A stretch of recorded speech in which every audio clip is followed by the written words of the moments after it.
Bonjour. On m'a arrêté pour dopage à vélo en Thaïlande. Et la police thaï, elle rigole pas. Ouais. Je suis dans une cellule là. Mais non, je rigole. Je suis dans ma salle de bain à l'hôtel. Et j'avais envie de vous parler de ce que j'ai fait comme cyclisme ce mois-ci. Waouh, c'est juste beaucoup plus que ce que je faisais d'habitude. Sachant que j'ai commencé il y a moins d'1 an. Et waouh, c'est dingue.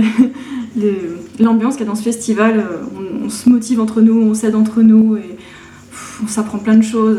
Enfin, en tout cas, moi j'ai appris plein de trucs là et, et j'adore. J'ai jamais fait autant de sport de ma vie. Hier, j'ai monté 5 fois d'œil sous tep dans la journée. Je me suis levée super tôt et puis j'ai arrêté en début d'après-midi parce que j'avais un peu mal au bas du dos, mais sinon mes jambes elles auraient continué quoi. Grâce à quoi? Les glucides, l'eau, le repos. Voilà. Et puis des petits conseils utiles. Et bon, d'œil sous tep, c'est environ 700 mètres de dénivelé. Bon, selon l'appareil qui mesure, il veut dire autre chose. Hein. Enfin bref. Et puis aujourd'hui, j'ai déjà récupéré.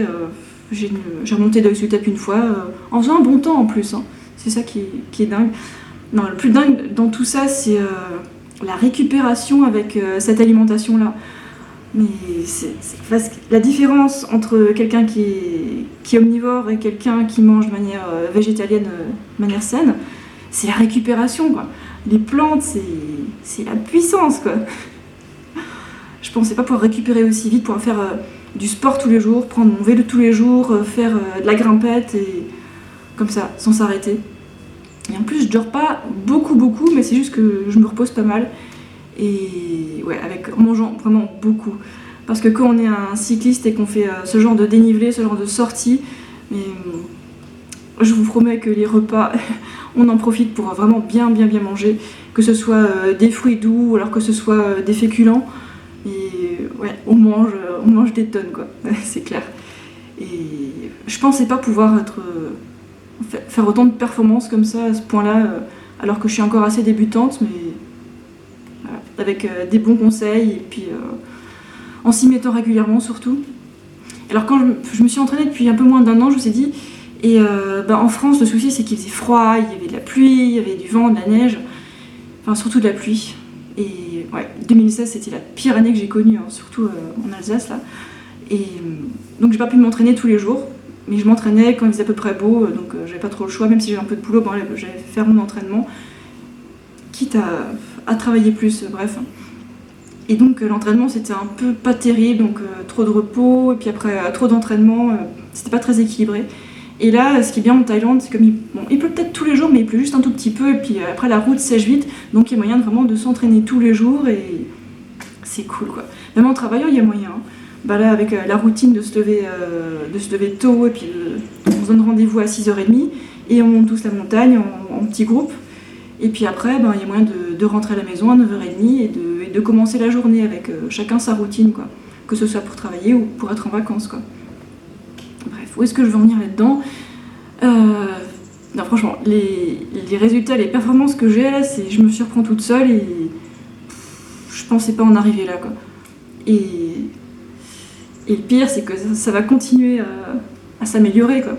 Et je regarde tous les gens qui sont autour de moi, là, même les gens qui sont en surpoids, ils montent cette montagne et puis ils deviennent de plus en plus rapides. Ça prend le temps qu'il faut, mais ils sont plus rapides et puis ils commencent à maigrir. Et ouais, c'est dingue ce mode de vie. Je le recommande parfaitement. En s'entraînant régulièrement, mais pas lâcher le machin. Hein. Moi, depuis que que j'ai recommencé le sport il y a quelques années, je fais vraiment du sport régulièrement, je lâche rien, je fais quelque chose toutes les semaines. Et c'est ça qui me permet de rester musclé, de rester rapide. Ouais, c'est ça le secret. Lâchez pas le bout.